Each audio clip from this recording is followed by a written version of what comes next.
Hello everyone, myself Sagar Kumbhakar. I am from Dhanbad Jharkhand. SSC JE 2022 के through मुझे MES department मिली। ये मेरी second attempt है। मेरी overall rank including all branches 1139 है और एमईएस में मेरी 59 रैंक है।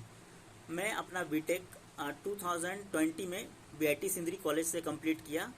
उसके बाद मैं एसएससी जेई और गेट का प्रिपरेशन शुरू कर दिया था। एसएससी जेई 2020 में मेरा प्री प्लस मेंस दोनों में अपियर हुआ था। मैं डीबी में मेरे नाम आए थे, बट मेरा फाइनल सिलेक्शन नहीं हो पाया था कुछ नंबर्स के लिए। Presently I am working as APE in RLDA, rail land development authority, which was recruited through GATE 2021। उसके बाद मैं जॉब में रहते ही गेट एसएससी जेई 2022 की प्रिपरेशन शुरू कर दिया था। एसएससी जेई 2022 में मेरे प्री में 140 मार्क्स हैं, जो मेरा सेकंड अटेम्प्ट है। और प्री के लिए मैं मेनली एसएससी जेई के जो प्रीवियस ईयर क्वेश्चन थे उसको प्रेफर करता था, और जीएस और रीजनिंग और जीएस के लिए मैं कोई यूट्यूब चैनल प्रेफर कर लिया करता था।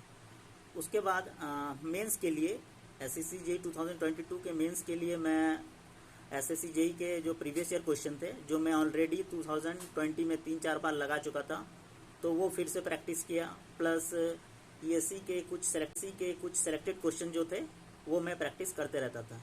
प्लस आईएएस गेट विच के टेस्ट सीरीज जो मैं 2020 में भी ज्वाइन किया था, उसके बाद 2022 में भी आईएएस गेट विच का टेस्ट सीरीज मैंने ज्वाइन किया। आईएएस गेट विच के टेस्ट सीरीज में मुझे 2 बेनिफिट्स मिली।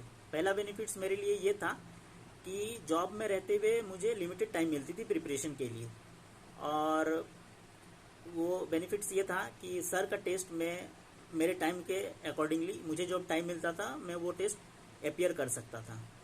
दूसरी बेनिफिट्स ये रहती थी कि सर हमेशा टेस्ट सीरीज में कुछ नए क्वेश्चन डालते थे, हमेशा कुछ नए से नए क्वेश्चन डालते थे।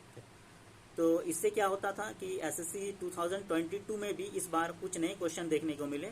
और इस बार हम लोग देखें कि सर के 3 से 4 क्वेश्चन सेम कॉन्सेप्ट के जो टेस्ट सीरीज में थे, सेम क्वेश्चन 2022 के पेपर में भी देखने को मिले। मैंने मेंस में लगभग सर के जितने फुल लेंथ टेस्ट थे 8 से 10 सारे को अटेम्प्ट किया। फिर जो मेरी गलती होती थी उसको मैं सर के जो सॉल्यूशन दिए हुए रहते थे वो सॉल्यूशन को वो लिखकर मैं प्रैक्टिस करता था, फिर उसके नोट्स बना लेता था। Finally I wants to thank Ashish sir, जिनके गाइडेंस से आज मुझे एमईएस मिली। Really thank you everyone.